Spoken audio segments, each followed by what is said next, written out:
Phineas and Ferb have a worker cooperative, and what's really cool about it is that it isn't restricted by the profit motive as other worker cooperatives under capitalism. The very first episode of Phineas and Ferb, the boys built a backyard beach.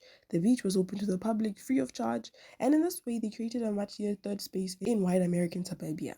They also created other third spaces in subsequent episodes, libraries, winter wonderlands, and so on. I can say without fear of contradiction that most of the rides were free. This isn't to say that all their creations were third spaces or were open to the public. There's ample examples of creations which were only beneficial to their boys and their close friends. While Phineas and Ferb aren't controlled by a manager, their productivity is greatly hampered by one, Candace. There's actually two ways that you can interpret Candace's role, one being managerial and the other being what I'm going to talk about a little bit later. But to elaborate on the managerial role, instead of spending a summer working on her own project, hanging out with her friends or Jeremy, or developing her skills for the next year, Candace spent the vast majority of her summer monitoring her brothers. While causality is necessarily causation, it is definitely noteworthy that whenever Candace actually intervened in the boys' work by putting her mom to their work side so as to effectively bust them, their work suddenly disappears. I take this as a metaphor of how managerial staff act as a hurdle to, not a positive catalyst of, good production in a work setting. Even so, it is clear that the Phineas and Ferb co-op is beneficial to Candace. Candace, for all her apparent discontentment with the boys' shenanigans, has little change of heart. She actually manages to bust the boys and they get sent to that military concentration camp. It does provide important communal infrastructure to people, and this infrastructure's value extends beyond fun and games. Since outside of Candace, they have provided hard infrastructure to a man and his wife on multiple occasions, the provision each time triggered by the word. But dear, I mean, what did you think? Rabbits were just gonna fall out of the sky? Naturally, we know that these things haven't fallen from the sky, but from the intervention of different innators. I'll get back to the innators and their significance for the Phineas and Ferb worker co-op, but for now I want to focus on the impact of the cooperation amongst workers beyond the cooperative nucleus.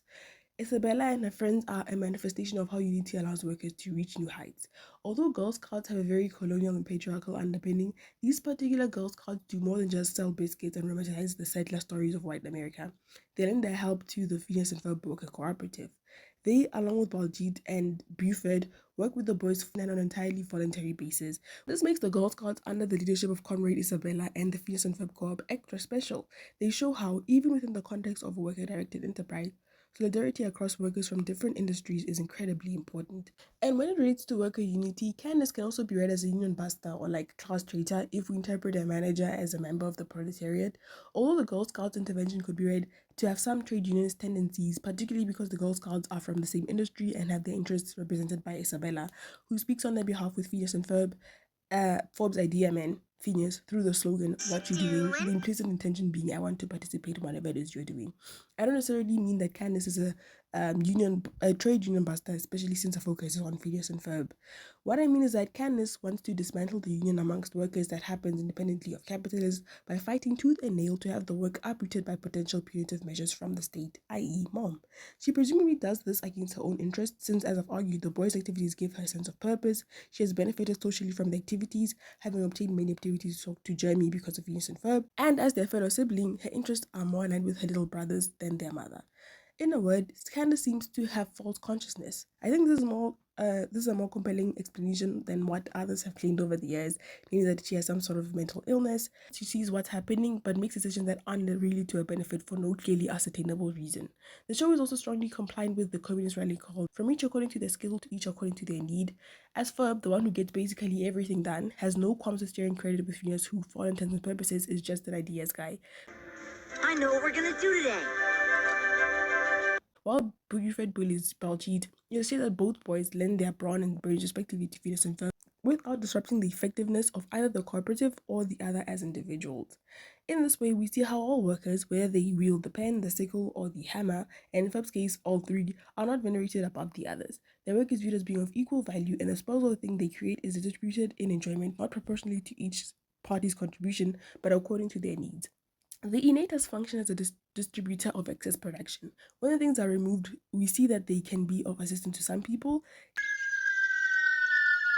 Not one word.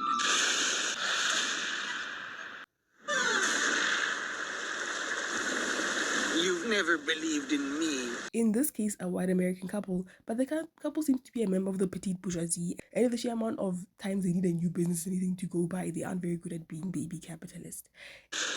You know, you should have been setting aside a portion of your profits over the years with the understanding that that money would be used to upgrade your investment. But in addition to this, the fact that we never see what happens to most of the creations once they leave the tri-state era is cause for concern. Much like most Americans, Phineas and Ferb are victims of consumerism and excess production. This is very unfortunate as we know that most of the West's rubbish ends up in the global south, especially the African continent. This usually is further compounded by the stereotypical and reductionist portrayal of Africa in that show. Belong in society. I don't deserve to be part of civilization. Candace is out. Peace. That said, Phineas and Ferb's cooperative has great potential for improvement, and I trust that they will work hard to fix their issues as they pertain to North-South depictions and end their very unfortunate relationship with the petite bourgeoisie. But yeah, Phineas knows what he's gonna do every day. We'll constantly chip away at the hegemony of capitalist labor relations.